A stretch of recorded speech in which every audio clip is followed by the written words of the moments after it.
Discussion करने वाले हैं, किस प्रॉब्लम का मैं आपको सोल्यूशन देने वाला हूं। प्रॉब्लम हमारी ये है, how to concentrate and study for long time. ठीक है, कैसे हम लंबे समय तक कंसंट्रेट करें और कैसे हम लंबे समय तक पढ़ें। ठीक है, क्योंकि किसी भी कॉम्पिटिटिव एग्जाम को निकालने के लिए सेल्फ स्टडी तो करनी ही पड़ेगी। ठीक है, तो आइए मैं आपको इस प्रॉब्लम का प्रैक्टिकल सोल्यूशन बताता हूं। बहुत दिनों तक मैंने जो है इस वीडियो को रोक के रखा और मैंने कोशिश करी कि ऐसा एक प्रैक्टिकल सोल्यूशन आपको बताऊं जो हम लोग कर पाएं। ठीक है, वैसे तो how to concentrate and study for long time इस प्रॉब्लम पे आपको YouTube पे बहुत सारे वीडियोस मिल जाएंगे, तो मेरा कोई वीडियो हाई फाई नहीं है, पर जो मुझे लगता है एक लॉजिकल सॉल्यूशन वो मैं इस वीडियो के जरिए आपको बताना चाह रहा हूं। ठीक है, तो प्रॉब्लम क्या है, how to concentrate and study for long time. ठीक है, लंबे समय तक कैसे कंसंट्रेट करें और कैसे स्टडी करें। ठीक है, कैसे सेल्फ स्टडी करें और कैसे अच्छे मार्क्स लाएं, क्योंकि सेल्फ स्टडी करेंगे तभी तो अच्छे मार्क्स आएंगे। आइए इस पे डिस्कशन करते हैं। तो बच्चों, सबसे पहली स्ट्रेटेजी क्या है? सबसे पहली स्ट्रेटेजी होनी चाहिए एक स्मार्ट शेड्यूल हमारा होना चाहिए। ठीक है, देखो बच्चों, मेरी एक बात याद रखना, कुछ टीचर्स या कुछ यूट्यूबर्स ये बोलते हैं कि किसी शेड्यूल को फॉलो मत करो। ठीक है, शेड्यूल जो है फॉलो करना कोई सेंस मेक नहीं करता इस तरह से। ठीक है, पर बच्चों अगर आप अपने ऑल अराउंड सब जगह अगर आप अपने चारों तरफ नजरें घुमा के देखें, ठीक है,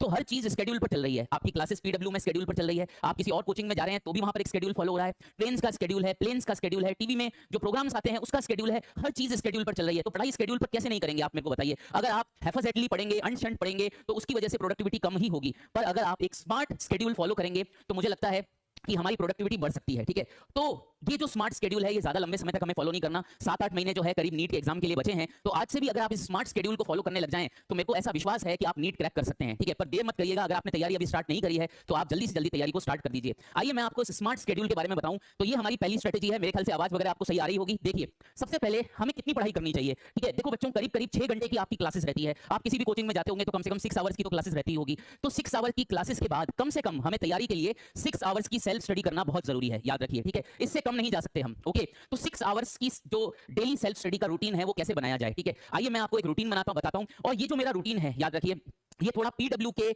जो रूटीन के हिसाब से मैंने बनाया है, लाइव क्लासेस की रूटीन के हिसाब से मैंने बनाया है, पर आप अपने रूटीन को थोड़ा सा चेंज भी कर सकते हैं। मतलब कि इस रूटीन को थोड़ा सा चेंज भी कर सकते हैं डिपेंडिंग कि आप किसी और कोचिंग में जा रहे हैं तो उससे फर्क नहीं पड़ता। देखिए, ये वीडियो कॉमन वीडियो है, टाइम ऊपर नीचे आप कर सकते हैं, पर आइए मैं आपको एक बार शेड्यूल के बारे में बताऊं कि ये स्मार्ट शेड्यूल है क्या। देखिए आइए, ठीक है, सबसे पहले बच्चों हम लोग रात के सोने से चालू करते हैं कि हमें रात में कितने बजे सो जाना चाहिए। रात को हमें करीब करीब 11:30 बजे तक सो जाना चाहिए। याद रखिए बच्चों, देखो, रात सोने के लिए होती है क्योंकि रात में जो है मेलेटोनिन नाम का हार्मोन बनता है जिसकी वजह से नींद आती है हमको। तो रात को अगर हम सोते हैं तो हम पूरे दिन अगले दिन एनर्जेटिक रह सकते हैं। ठीक है, वहीं पर अगर अपन रात में देर रात तक पढ़ते रहेंगे तो अगले दिन हमें एनर्जी का अभाव रहेगा, हम कंसंट्रेट नहीं कर पाएंगे। ठीक है, तो मैं रात में सोना और दिन में काम करने के फेवर में रहता हूं। पर अगर आप रात में पढ़ते हैं तो मेरे ख्याल से आप अपने हिसाब से फिर जो है इस शेड्यूल को मॉड्यूलेट कर सकते हैं। पर मैं फेवर इस बात में लेकर चलता हूं कि आप लोग रात को सोएं और आप लोग दिन में अगले दिन एनर्जेटिक रहें, पढ़ें, क्योंकि आपको कोचिंग में भी दिन में ही जाना पड़ेगा। याद रखिए, रात में अगर आप पढ़ते रहेंगे तो सुबह कोचिंग के दौरान, लाइव क्लासेस के दौरान जो है आपकी आंख लगती रहेगी, आपको नींद आती रहेगी, फिर आपको अंडरस्टैंडिंग आपकी इतनी अच्छी नहीं आएगी सब्जेक्ट्स की। ठीक है, तो आइए सबसे पहले मैं आपको इस शेड्यूल के बारे में बताऊं।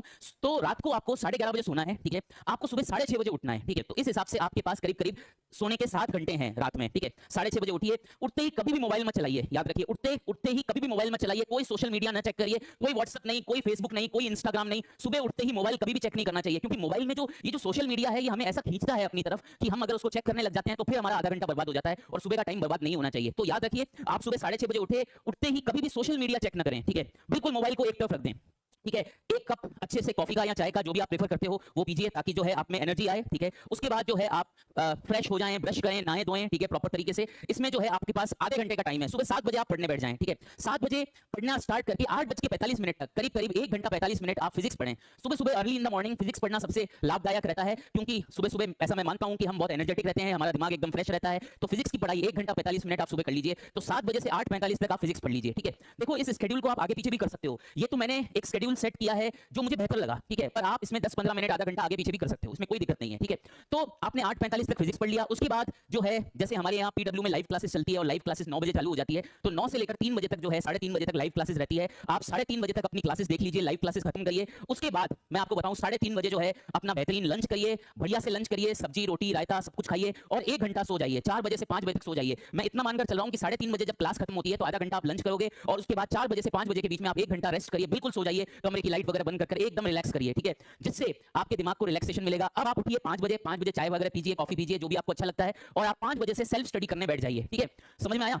अब 5 बजे से लेकर हमें आगे के समय के लिए सेल्फ स्टडी करनी है, ठीक है। आइए मैं आपको आगे का रूटीन बताता हूं, ठीक है, और कहीं पर अगर प्रिंटिंग मिस्टेक है तो उसे सही भी करता हूं। चलिए, तो सबसे पहले 5 बजे से शाम को 6 बजे तक आप केमिस्ट्री पढ़ लीजिए, ठीक है। 1 घंटा आपकी केमिस्ट्री हो जानी चाहिए। तो टीचर ने आज जो पढ़ाया है, आप 5 बजे से 6 बजे तक केमिस्ट्री उसको रिवाइज कर लीजिए, जो भी टीचर ने आज करवाया है, ठीक है। फिर 6 बजे से 6:40 तक जो है, ठीक है, 6 बजे से 6:40 तक जो है ब्रेक लीजिए। बिल्कुल ब्रेक का हक है आपको, ठीक है। बैडमिंटन खेलिए, क्रिकेट खेलिए। अगर आप बैडमिंटन और क्रिकेट खेलना पसंद नहीं करते तो वॉक पे निकल जाइए किसी दोस्त के साथ, भाई बहन के साथ, जो भी आपके घर के पास में रहते हो, थोड़ा वॉक करके आइए। और फिर भी अगर आपको ऐसा लगे कोई वॉक करने वाला नहीं है साथ में, तो आप म्यूजिक भी सुन सकते हैं, ठीक है। अच्छे-अच्छे गाने सुनिए, मोटिवेटिंग सॉन्ग सुनिए। तो ये जो आपका ब्रेक टाइम है, ये बहुत इंपॉर्टेंट है। 6 बजे से 6:40 का जो टाइम है, 40 मिनट का जो है ब्रेक लीजिए। मेरे हिसाब से आउटडोर एक्टिविटी सबसे अच्छी रहती है, उससे हमें फ्रेश एयर भी मिलती है और हमारी एक्सरसाइज भी हो जाती है। तो ये ब्रेक बहुत ही मस्त है, ठीक है। उसके बाद 6:40 से 7:40 तक आप ज़ूलॉजी सब्जेक्ट को रिवाइज करिए, ठीक है। आप ज़ूलॉजी सब्जेक्ट को रिवाइज करिए। उसके बाद 7:40 से लेकर 8:10 तक आधा घंटा फिर ब्रेक लीजिए और चाय पीजिए, रेस्ट करिए, ठीक है। ये आधा घंटा आपके लिए है, रेस्ट करिए, चाय पीजिए। अगर आपको थकान लग रही है तो थोड़ा लेट जाइए, आधे घंटे का जो है थोड़ा सा जो है आराम कर लीजिए, कोई दिक्कत वाली बात नहीं है। उसके बाद 8:10 से 9:10 तक फिर बॉटनी पढ़िए,